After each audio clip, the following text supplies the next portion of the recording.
understand. We have known unknowns, things that we are aware and don't understand. And we have unknown unknown, that is things that we are neither aware of nor understand. We are living in unprecedented times. Countries and some businesses saw 2020 as the year of revenue consolidation. I guess I'm right to say that. However, the unknown unknown, some people call it the invisible enemy, shattered the global economy, though countries and business had controls in place. So then, how can we recover and protect the business from the unknown, from the known knowns, from the unknown unknowns, and from the known unknowns? This is a food for thought. Normally, when I'm having a webinar session or any presentation, I normally like to give a food for thought. So this is a food for thought for us to think about it.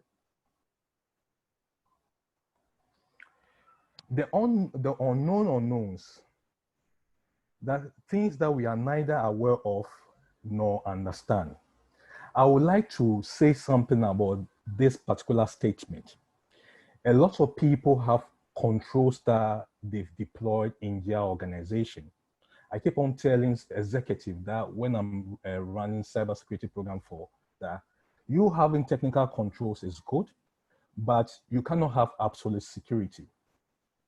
Some of the threats will bypass the technical controls that you have. So you need to have something called incident management and response. So anytime we say that an organization has an incident management and response, what do we mean? It means that what we are trying to say is that that organization has the what? The capability of managing what? Unexpected events. So let's come to the known knowns, the risk management. I normally like using my risk management activities for identifying the known knowns. When you do risk management, depending on the framework that you want to use, either you want to do a scenario-based risk assessment or you want to do asset-based risk assessment. Normally, I like the hybrid way. You identify the potential events that will occur in your organization. So those are the things that you are anticipating that will occur in your organization. So once you identify those potential incidents, what you do is that you put in the necessary controls around those incidents. But for your CEO or the interested parties to say that this business is safe, you need to have something called incident management response.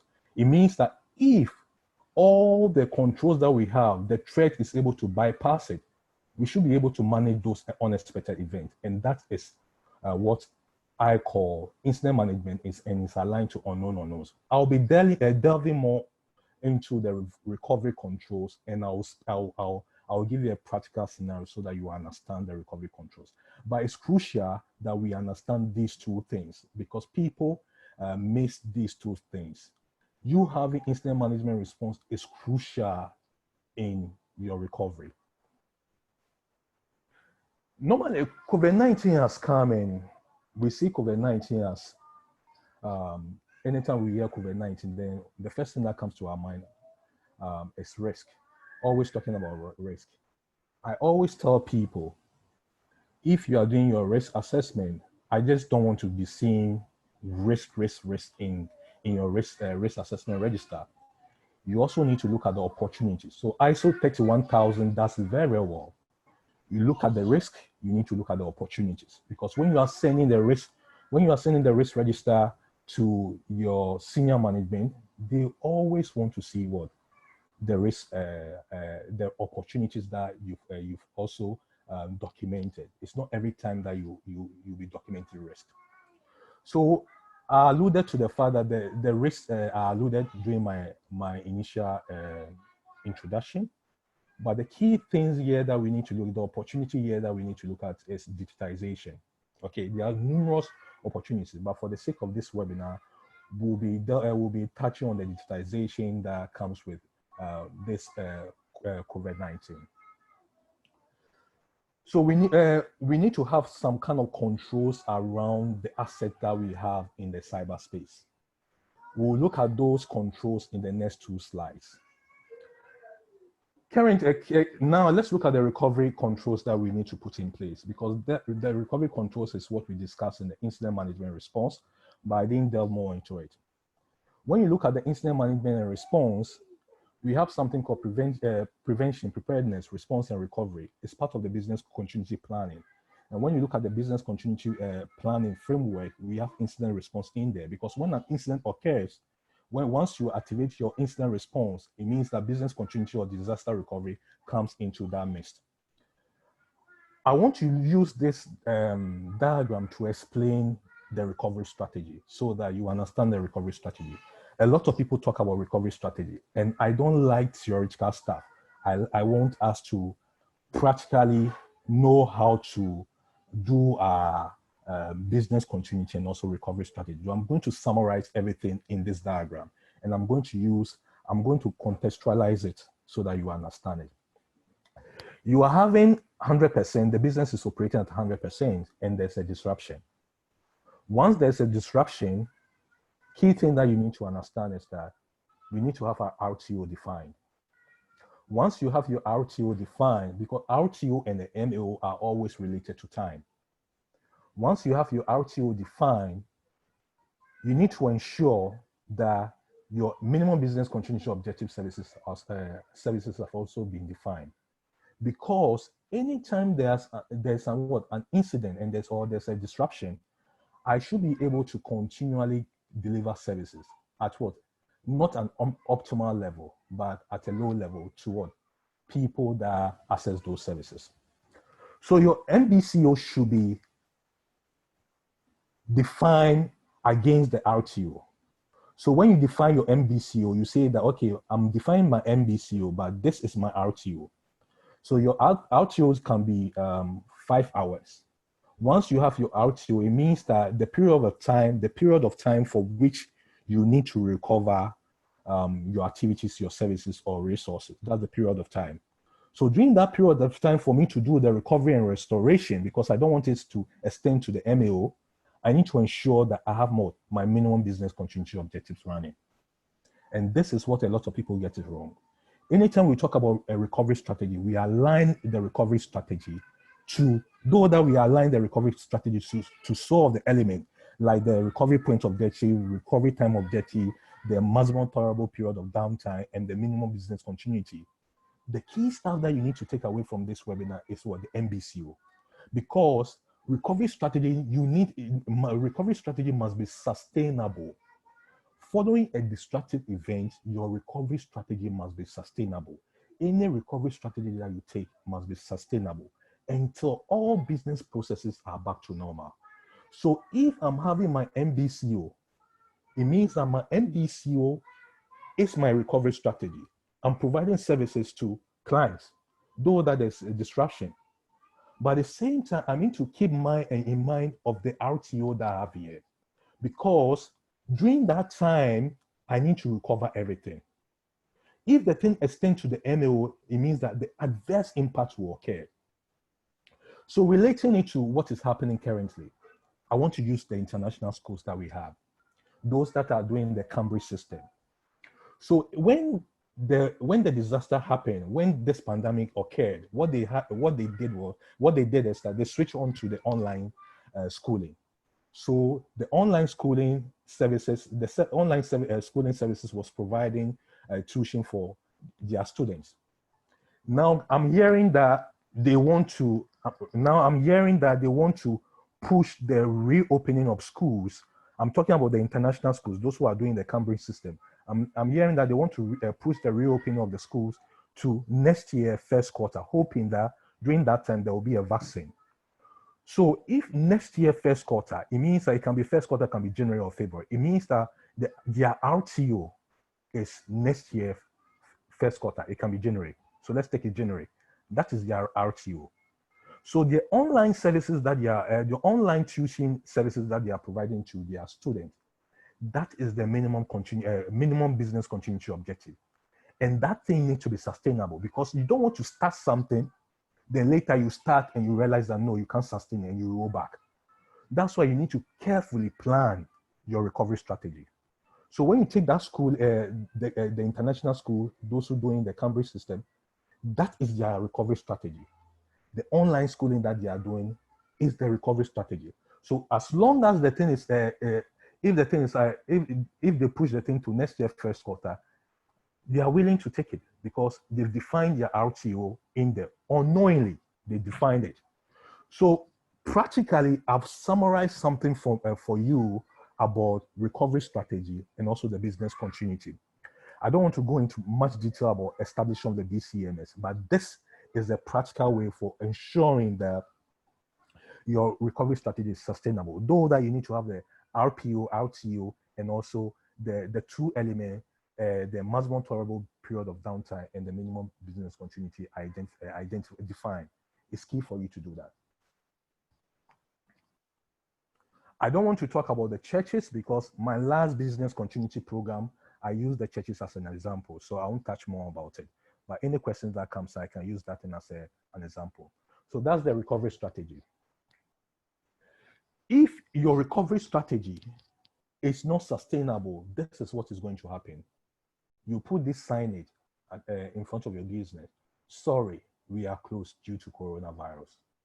So it's so crucial and so important that choosing your recovery strategy is key because a lot of businesses are recovering. So that's why I'm taking my time around this particular slide to explain things better to you guys.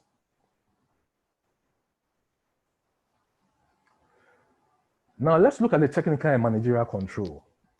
Now for us to talk about the technical control, I just want us to understand the difference between TLS 1.2 and TLS 1.3. It's also important. Then from there, we'll align it to that technical control that we need to have. And I'll explain the reason why. So let's look at the TLS 1.2, TLS 1.3. The reason why we are looking at this particular difference of protocol is that we have over 80% of traffic being encrypted. So you don't want to be blind about whatever is happening in your network, because I tell executive, let's have what? Zero trust. Let's have zero trust in architecture in our environment. We don't trust anything.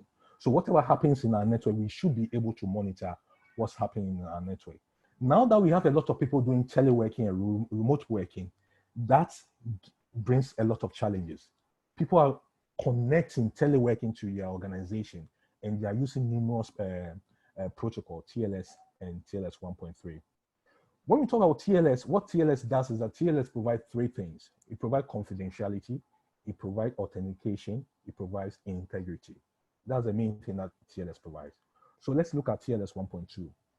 A client sends a hello message, and I want to pause here.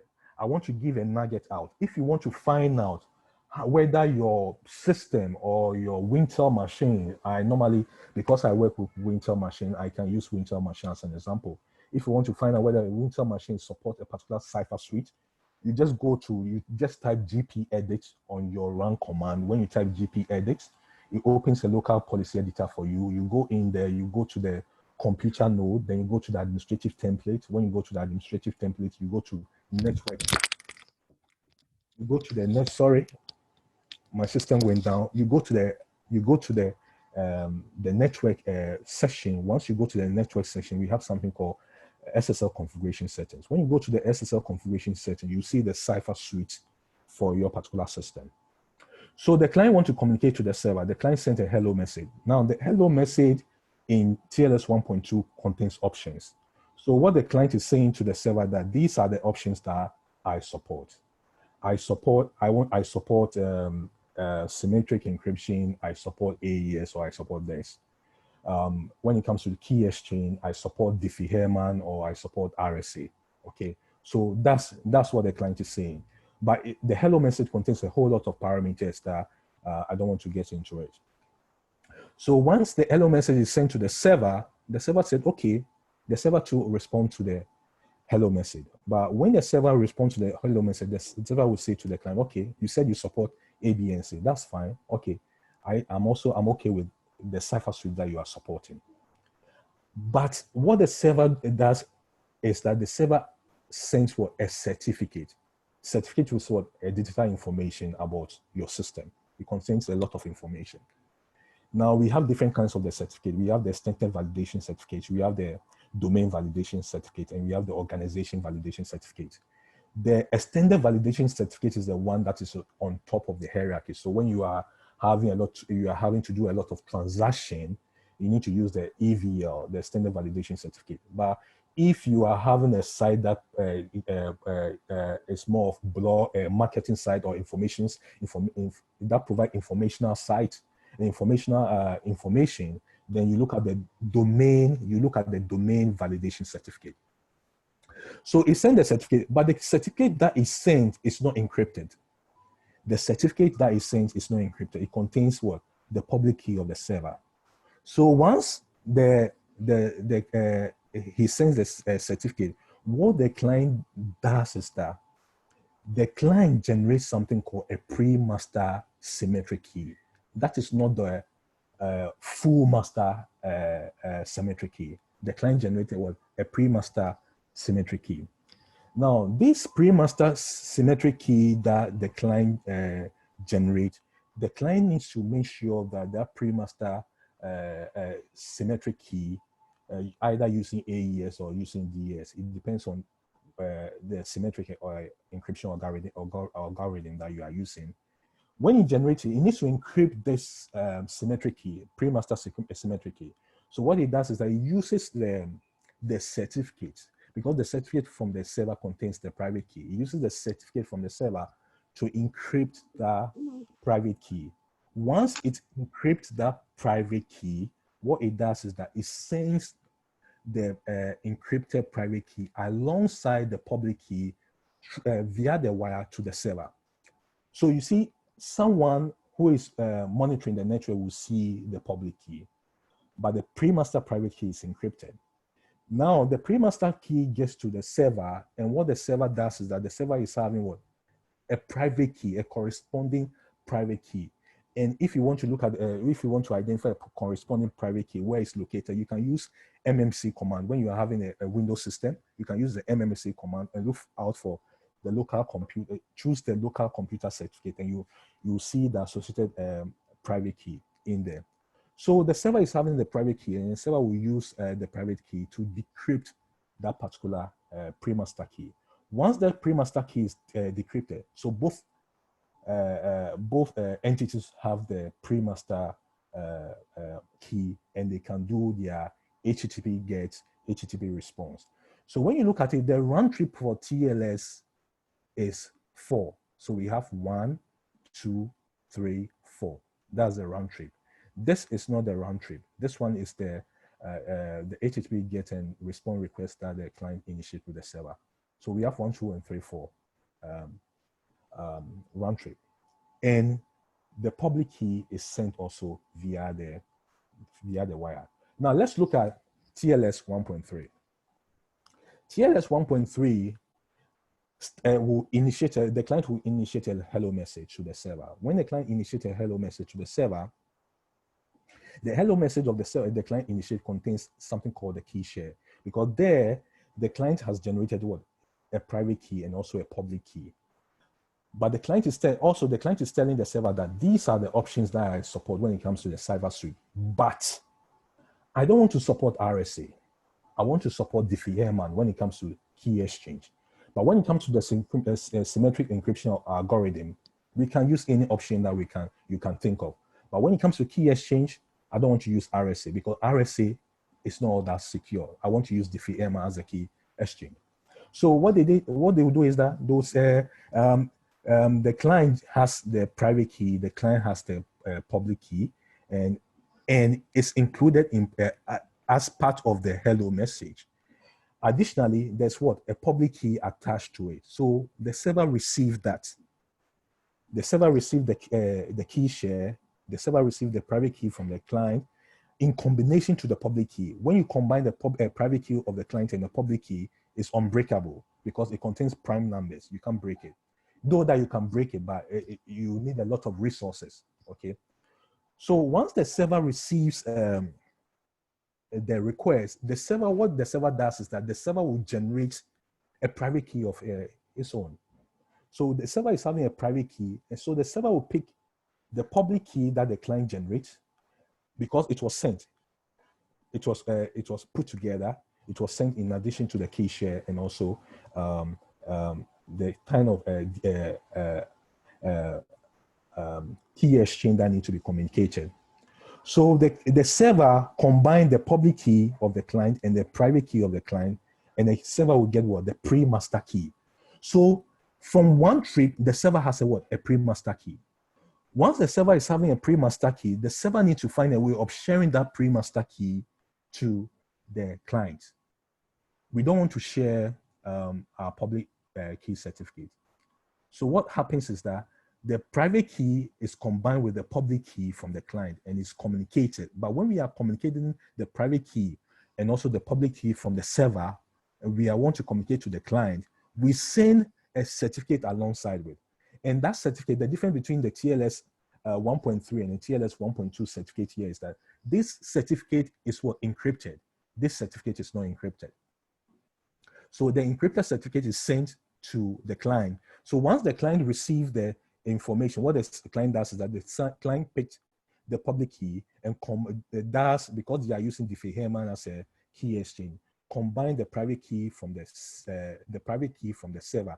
The client is having the private key and public key, and the client is able to get what? The pre-master key. So from a true round trip, we are able to get the pre-master key from the pre-master key that both of them need to negotiate with. But when using TLS 1.2, we go through a lot of round trips for us to get the symmetric pre-master key. So that's the difference. So when you look at TLS 1.3, you can see that TLS 1.3, because of the handshake is faster because we are having 2 round trips. TLS 1.2, the handshake, we're having 4 round trips. So TLS 1.3 is faster than TLS 1.2. At the same time, TLS 1.3 provides something called perfect forward secrecy. Perfect forward secrecy means that because each session that when we are communicating to the server, we have each session open, and that each session that we open, we are having the communication encrypted. If those previous communication are recorded somewhere, and someone is able to break and get access to the current communication, that the key that the person is having, the person cannot use that particular key to decrypt the previous conversation. So TLS provides something called, that's why we call it perfect forward secrecy. But TLS 1.2 does not do that. TLS 1.2, once someone is able to get access to your private key, what the person can do is that the person can get access to all recorded information. Okay, but there's a caveat here. A lot of appliances cannot support TLS 1.3. A lot of, when you search over, when you connect to the internet, recently I did a lot of tests. I connected to a lot of financial institution sites. I realized that a lot of financial institutions are running TLS 1.2, and it's understandable. The reason being that because of the limitation that we have with our appliance, and also you cannot use TLS 1.3 in your data center, because when you use TLS 1.3 in your data center, it creates a lot of overhead, because in each session we need to do decryption. So why is this thing important to us? A lot of people, like what I said, a lot of people are doing remote working and also teleworking. So when people are doing teleworking and remote working, they are coming to the corporate network, and that those information are encrypted. We should be able to inspect the information that is coming, because malicious people also are using those encrypted channels as a way of attacking organization. So you have a lot of monitoring system in your organization, and this monitoring system that you have in your organization should be able to inspect the traffic, the encrypted traffic. When you use TLS 1.3, what it does is that it creates a lot of overhead. But when you use TLS 1.2, because the public key, that the certificate that we send is not encrypted, the overhead is somewhat restricted, because we have the certificate authority defined for each appliance. So it's okay for use TLS 1.2. What I tell clients, based on my experience, I tell them it's okay to use TLS 1.2 in your data center, but when it comes to TLS 1.3, you can use it for your web-facing website. And when I did the test in Ghana, what I realized that a lot of clients, except one bank, I don't want to mention the bank's name, one big bank in Ghana that is using TLS 1.3. Anyway, so I hope that we've gotten the whole idea that we need a TLS description and a plans so that we can inspect any traffic that is occurring in our organization, because we want to maintain zero trust architecture in our environment. The last technical control that I want to talk about, this technical control is so broad. We call it Cloud Access Security Broker. It's very comprehensive. I don't want to go into detail. I will have another webinar session whereby we'll be talking about the Cloud Access Security Broker. But you know, a lot of people are accessing cloud apps. You're having shadow IT in your organization. At the same time, we are worried about the confidential information being leaked to the outside world. This is a time that we have a lot of unmanaged devices. People are having a lot of unmanaged devices, and these unmanaged devices are connecting to the cloud infrastructure that an organization or a SaaS application that an organization will be hosting. So you need a complete solution that will give you visibility of whatever people are doing. But what it does is that it makes sure it gives you visibility, it gives you compliance, it gives you data security, and also threat protection, ensuring encryption of the data in case that someone wants to forward a certain message to Dropbox. Okay, you can create a policy whereby you have that message to be encrypted. You can use the Cloud Access Security Broker. I don't seem to hear anything. Hello? Hello? Hello? Hello? You can use the, please, I hope you can hear me. Yes, we can hear you. Okay, that's good. You can use the Cloud Access Security Broker in conjunction with the conditional access that Microsoft provides using your Azure AD if you want to choose Microsoft as a Cloud Access Security Broker. But these are the CASB solution providers. We have Microsoft McAfee. Microsoft is the leading provider when it comes to CASB. So this is the time for you to deploy your client access security broker. It can save you it can prevent a lot of leakages in your organization. For you to implement or roll out Cloud Access Security Broker, you can contact us and we can recommend a solution provider in Ghana that can help you to effectively roll out a client access security broker because of the issue that is happening right now in our current context, and it can save you a lot of time. Keep in mind that this is the time that we can go back to the CEO because a lot of opportunities out there for us. At first, when you go back to the executive, they will tell you that they don't have money. But COVID-19 has created a lot of opportunities also for us. We can go there and tell them that we want to roll out a security program, and these are the tools that we need because we want to protect our organization. Right now, management are willing to listen to security practitioners now. So this is the time for you to make a case for it. Now, let's look at the managerial control.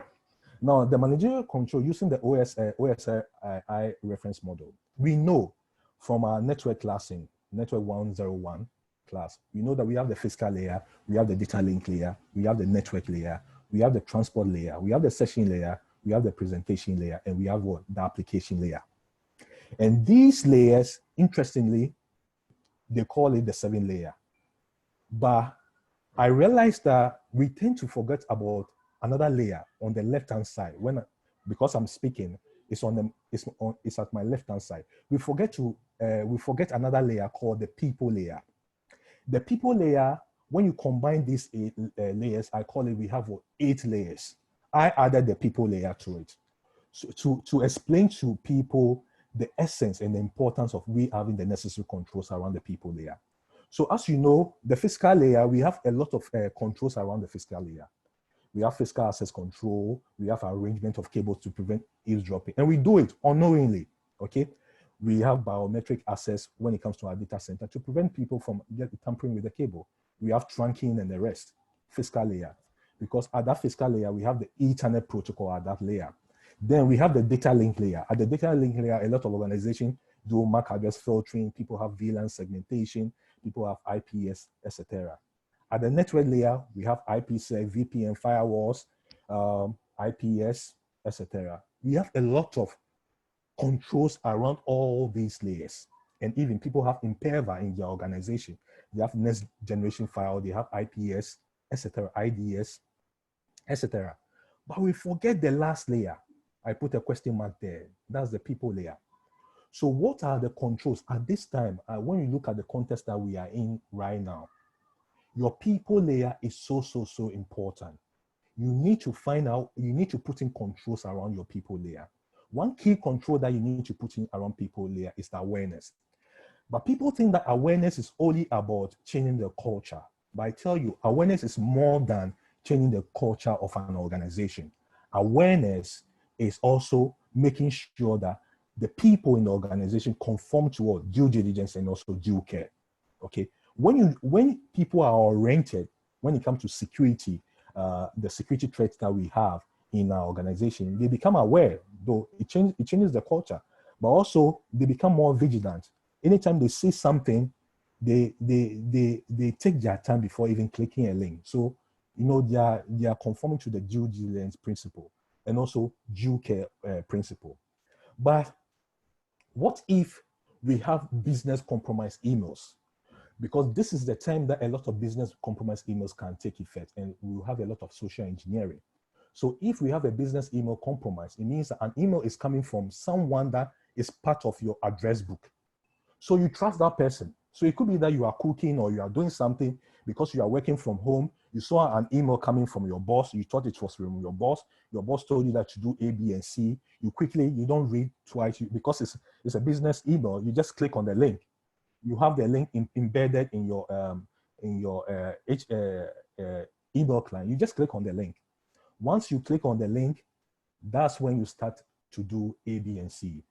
People can fish a lot of information, personal information about yourself and also your institution. So how can we reduce how can we reduce business email compromise? This is a time that we can tell management that we need to go multi-factor authentication when it comes to our email, because our email is a threat vector for adversaries to get access to our network. So this webinar, please, you need to tell management the important, we need to implement the multi-factor authentication for our emails. It's crucial. And you need to do a risk assessment and show it to them. So based on that, you are addressing, though that the multi-factor is a logical control, what I mean is a technical control, you are putting the necessary controls around the people layer. You are doing the awareness, you are doing multi-factor authentication, because multi-factor authentication has become so key now because we are working from home and because we want to reduce business email compromise.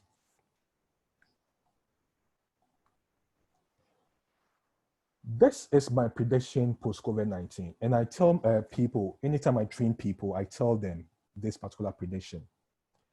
A lot of people are going to lose their jobs. And you ask me, why are you saying that? Because after COVID-19, management are going to do a lot of risk assessment. They are going to do some kind of competence assessment on their employees. Though that some people will tell their employees to go for training, the training that you go for, people they'll put a metric around the training. So if you cannot get to that level, it means that you'll be out of jobs. Those in the technical field, this is the time for you to sharpen your competence skills, because after COVID-19, a lot of us that are not competent enough will be out of job. So I want to explain the difference between competence, skills, and you being trained.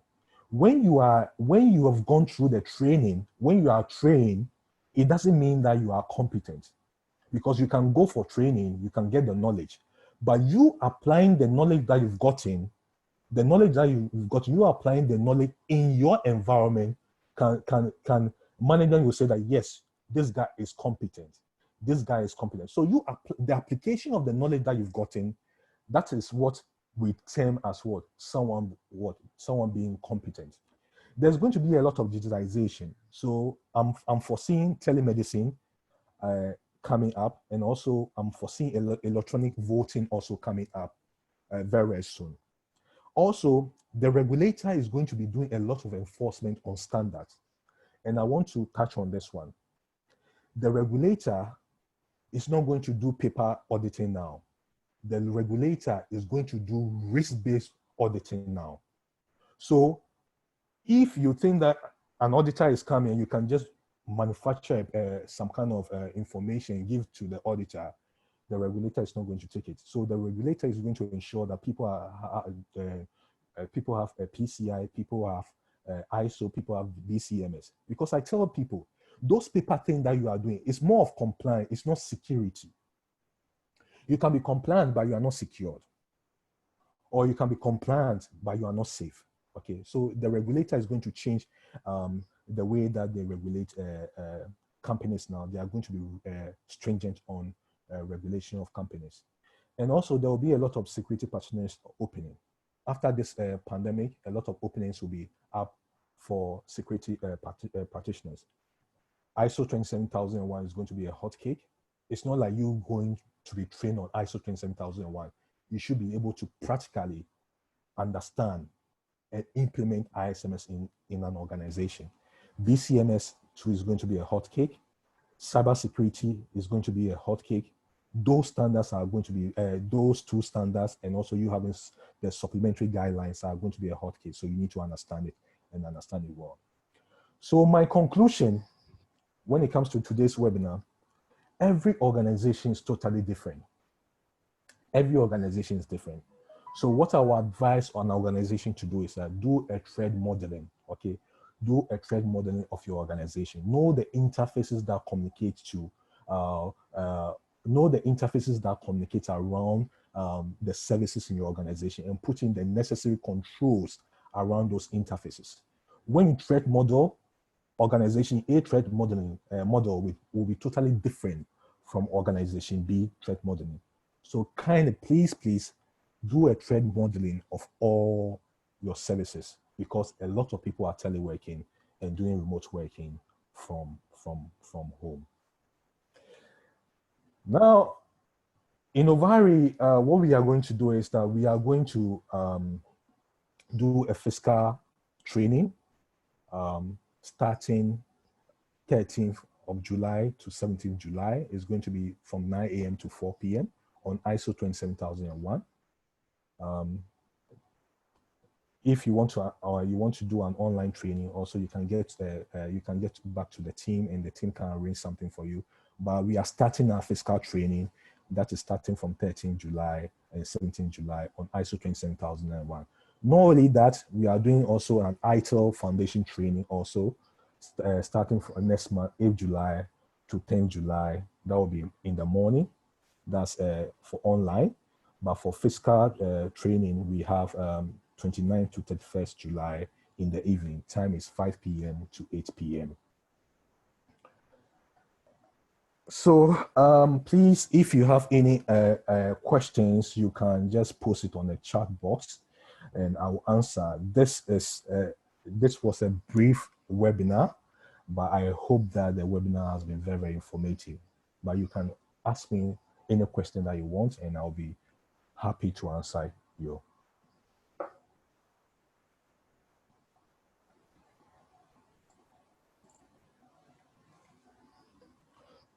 Okay, someone is saying that can you explain the MO a bit more? Okay, let me go back.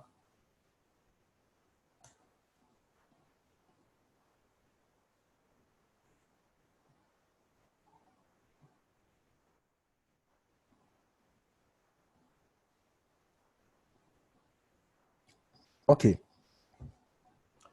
the MOA is similar to maximum tolerable period of downtime, MTPD. It's more of time. It's similar to RTO. If something should occur, I don't want it to extend to that MOA. The MOA is a time that your organization has defined, saying that, okay, if it gets to this particular time, then the adverse impact, the impact will be huge to the organization. So the MOA will just guide you in defining your RTO. The MOA will also guide you in your recovery. So basically that's it. So make sure that, first of all, know that the MAO is just time. It's similar to RTO. I don't want it to get to the MOA, because when it gets to the MOA, the adverse impact will be so huge to my organization. I want to recover everything within my RTO, because your MBCO is in operation. Your MBCO is servicing customers, minimum business continuity objective. The minimum business continuity objective is not a time, okay? When we say minimum business continuity objective, what we are trying to say is that the things that need to be available, at least to provide services, so that people, so that the communication or the services that you provide will not be imperceptible. Okay, the downtime will be minimal to either the students or the customers. So people are not going to feel the downtime. So that's the MBCO. Whilst you do your recovery and making sure that you recover everything to 100%. So when you look at this diagram explains everything about business continuity, summarize everything about business continuity. So the goal is to make sure that everything gets to 100%. But like what I said, your recovery strategy must be sustainable. Your MBCO should be sustainable. You don't want to start something, providing services to the clients whilst you are trying to recover, and later you pull back, okay? That's why your recovery strategy needs to be sustainable until all processes are back to normal. I hope I explained it.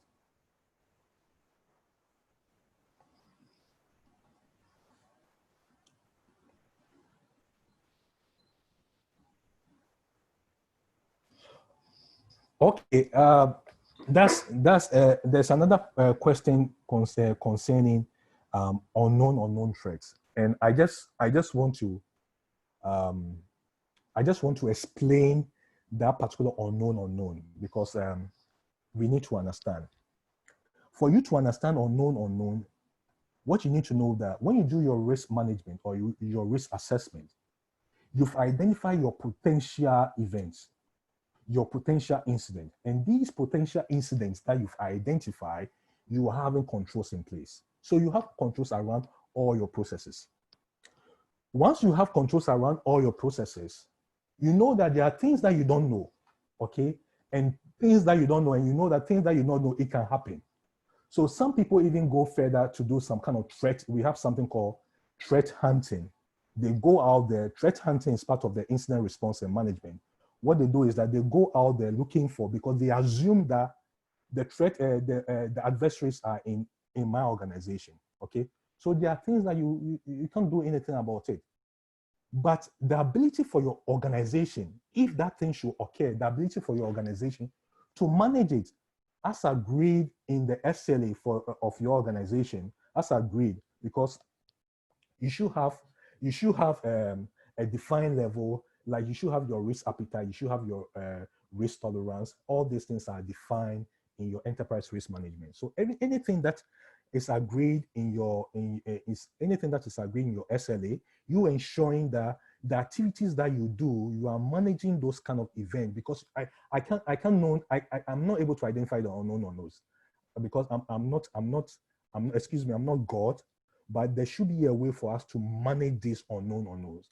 And one key control that you need to use to manage the unknown unknowns is you having the incident management and response, like you having a SOC in place, and also you having the necessary incident management and response procedures. Ronald, my good friend, I hope I explained it to you.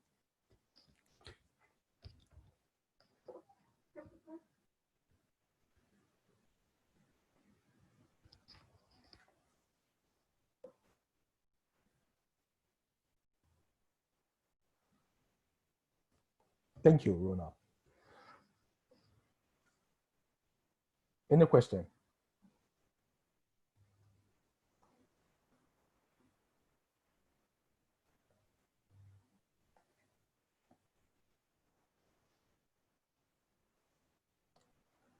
There are two things that I employ participants in today's webinar to look out for. Please, you can just do a walkthrough or a drive-through. You can do a walkthrough, a drive-through of all your, if you have a financial institution, just when you get home, try to see whether your financial institution has employed TLS 1.2 or TLS 1.3. If you are using Google Chrome, you can go to the developers tools. And when you go to the developers tools, you can see that, okay, my website, this is the Cypher suite that my website is using. And you'll be surprised. Some financial institutions that are using TLS 1.2 and some financial institutions that are using 1.3. And that should inform you and for you to do a lot of interesting reading about TLS 1.2 and 1.3. It should inform you. But my contribution for today's webinar is that make sure that TLS 1.2 is established in your organization, in your data center, not TLS 1.3. Because once you roll out TLS 1.3, it will bring a lot of overhead, okay? Because a lot of encryption and decryption is taking place. But TLS 1.2, we don't have that kind of session decryption, session encryption, session decryption, this session encryption. But you can try to employ TLS 1.3 for your website.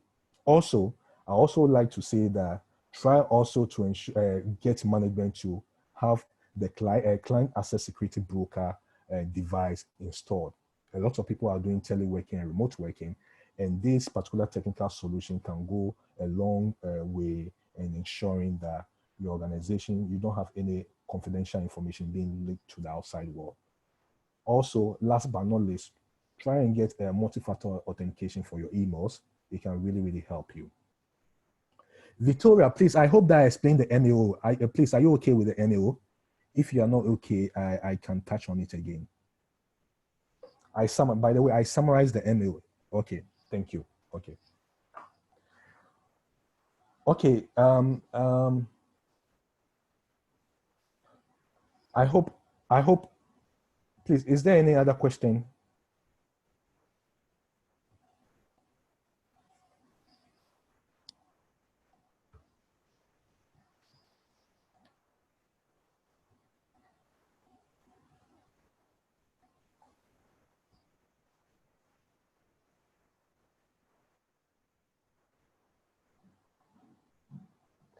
Okay, I'm just waiting for, I think someone is typing. I just want to wait whether the person will finish typing. If not, then we'll bring the webinar to an end. But I'll be touching more on the client access security broker later. I can go into details for you to really understand the nitty-gritty of the client access security broker. But I'll touch it on a different webinar session, maybe in 2 weeks' time or 3 weeks' time. I'll be talking about it. Okay, thank you very much for joining today's webinar session. I hope it has been very informative to you. Thank you once again.